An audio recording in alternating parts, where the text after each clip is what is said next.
things theology, all things theology. We chop it up properly without an apology. Gotta give doxology to God hollow, because this is how we do it at All Things Theology. Yo, grace and peace, guys. Welcome to another episode of All Things Theology. I'm your host, Kdub. I want to update you guys on some things that happened in my life. I'm not gonna do it here, but just know there's a lot of. I've moved, and so it's hectic right now. But I am blessed to be doing this episode. Man, if ever there was an argument to homeschool your children, I want to play this video real quick, and then we'll go over it. Okay, so during third period, we have announcements, and they do the Pledge of Allegiance. I always tell my class, stand if you feel like it, don't stand if you feel like it, say the words if you want, don't have to say the words. So my class decided to stand but not say the words. Totally fine. Except for the fact that my room does not have a flag. It used to be there, but I took it down during COVID because it made me uncomfortable. And I packed it away and I don't know where, and I haven't found it yet. But my kid today goes, hey, it's kind of weird that we just stand and then, we say it to nothing. And I'm like, oh, well, I gotta find it. Like, I'm working on it. I got you. In the meantime, I tell this kid, we do have a flag in the class that you can pledge your allegiance to. And he looks around and he goes, oh, that one?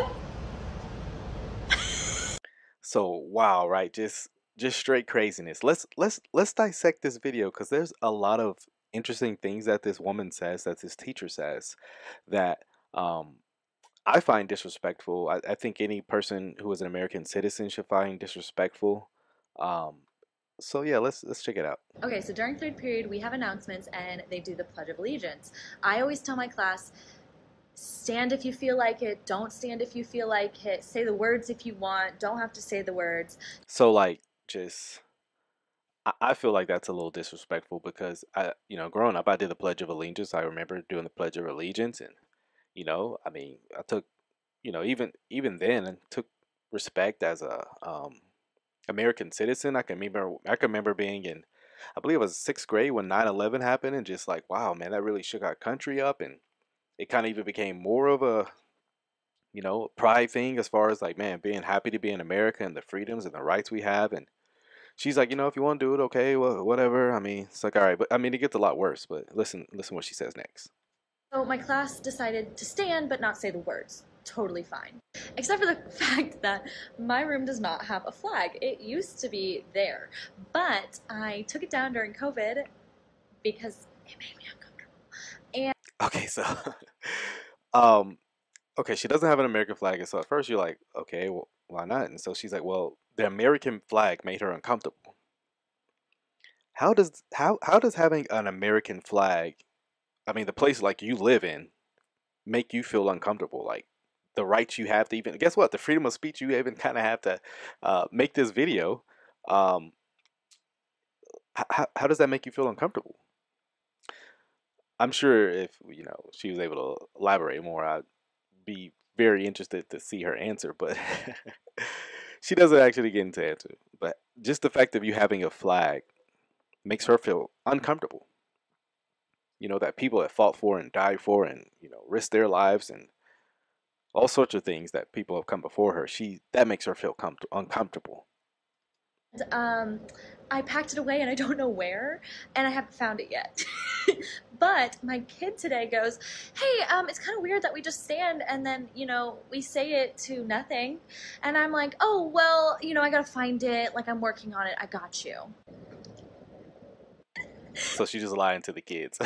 I'm not actually going to find it. I'm just telling you I'll look for it, and we'll try to get the American flag. But in the meantime, I tell this kid, we do have a flag in the class that you can pledge your allegiance to. And he looks around and he goes, oh, that one? Alrighty. So pledge your allegiance to LGBT. And this video isn't even about LGBT issues, so I don't think anybody who's LGBT, I don't think you should find anything I'm saying offensive, but not all people agree with that.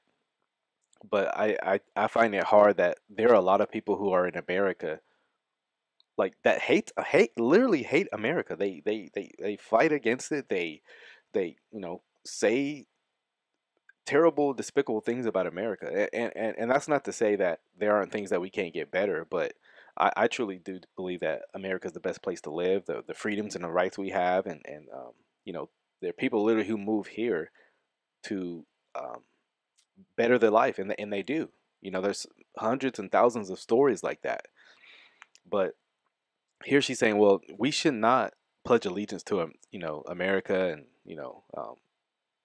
being born here, and the great things of America. Rather, we should actually pledge allegiance to LGBT, like a small minority of the community, of the population who is that, and maybe even supports that. We should actually pledge allegiance to this small minority group, like not to the United States of America, but to the your sexual preferences. How do you bring unification on your sexual preferences and things like that? Like I said, it's not even about agreeing or disagreeing. That's not my point. It's just to show that stuff like critical theory is entering into the classrooms. Let me guys update you on this young lady's actions. She's on investigation. I think she's currently suspended. She's a teacher out of Orange County, and the teachers and the parents like literally blew up. Like, how are you teaching kids to hate America, to hate its principles and foundations, and things like this? Um, and here you are teaching in America, and things like this. Like this kind of it blew up, and the school was like, hey, we don't support this, we don't condone this. This is not representative of what we were you know that we knew about, and all sorts of things like this. And so, hey, kudos to this school for stepping up and saying these things, for uh, not tolerating this teacher's disrespect, um, to the Constitution, to the America's principles and foundations. And so, um, yeah, I mean, but this lady isn't alone. I've seen multiple videos like this, or viral videos where teachers are getting into the room and really just propagating their agenda, not teaching math and science, but just sexual preferences and racism, essentially, which we'll get more into that in further videos. But I just want to make this video short. Hey, guys, hope you enjoyed this video. Until the next time, grace and peace.